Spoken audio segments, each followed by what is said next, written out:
Hi, everybody, and welcome to the inaugural edition of the MCHD Paramedic Podcast 360.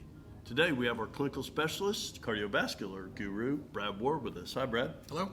So, the why of Podcast 360. Podcast 360 was developed by our clinical team here at MCHD to supplement our MCHD Paramedic Podcast audiocast. There's some things that you just need visuals for. And so these short 3 to 5 minute video clips are meant to supplement our education from the audiocast series.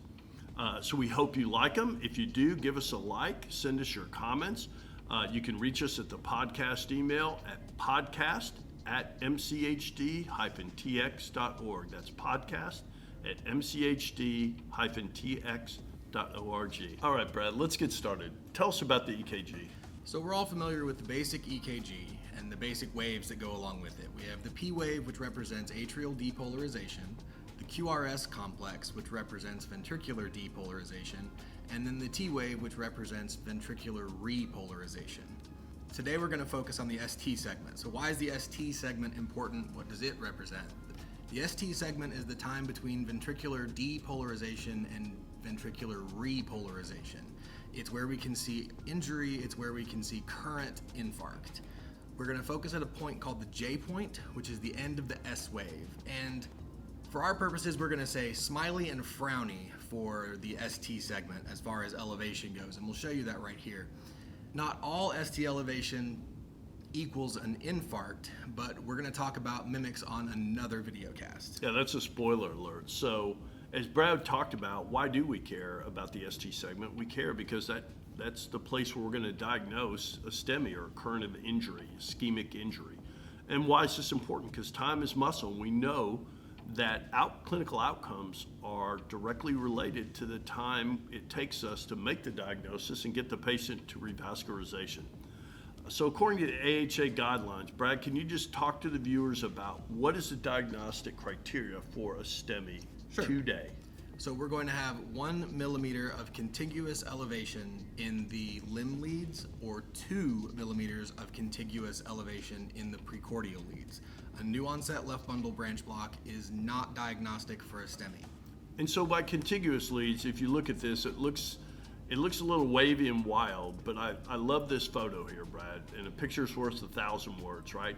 By contiguous leads, we mean in a vascular distribution that is contiguous. So 1 in AVL, 2, 3 in F for an inferior, an anterior or septal, V1 through V4, or V5 and 6, a lateral infarct. So they have to be contiguous. It can't be lead 2 and V3. Gotcha. Would you consider V6 and lead 1 anatomically contiguous? Yes. Good. I would. Throw me off there. Every chance I get. Let's look at an example of an EKG.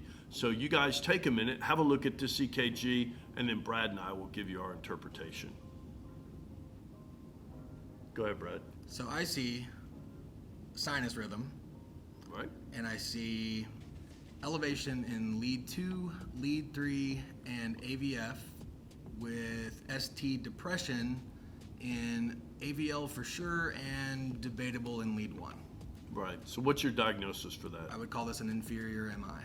I would all day long in the proper clinical context. Remember, it always goes back, and we're going to talk about STEMI mimics, but it's the EKG and the clinical history, so an actual real patient with it, but I agree. How about this one, Brad? So I see sinus rhythm again with ST depression in lead 2, lead 3, and AVF with ST elevation in V1 through V5 and also AVL. Yeah, so it's a really, really large territory infarct. I would agree. Really an big anterior LV STEMI. Agreed. All right, so our STEMI activation rules, right? If it smells like a duck and quacks like a duck, just activate the duck, right? So we're in the business of overcall here. So we expect you to overcall someone. We do our QI. What's the going rate, Brad, that we're expected to overcall these About things? a third. About a third of these things, right? So remember, I think the take-home points here are we're going to overcall these, but remember, vascular occlusion is a dynamic process, right? We're meant to clot and unclot, or we wouldn't be having this conversation because we'd both be dead. So that being said, what do you tend to see? You see dynamic changes on EKGs. So you can have current of injury or a STEMI in a moment, and then a minute later repeat that EKG and it will look stone cold normal. We've all seen those patients who had a fairly normal looking EKG that had a sudden cardiac arrest. We cardiovert them back into a rhythm, get ROSC, get the EKG, and then realize, lo and behold, they've had a STEMI. So the main takeaway there is that in any cardiac patient or suspected cardiac patient, multiple EKGs are better than one. Just about wraps it up for our EKG and STEMI diagnostic video. Thanks for sitting in on the first inaugural video. Yes, sir. And thank you all for watching. Again, if you have any questions or comments, ideas for new casts, please email us at the podcast email. It's podcast@mchd-tx.org. Thanks for watching, and we'll talk to you soon.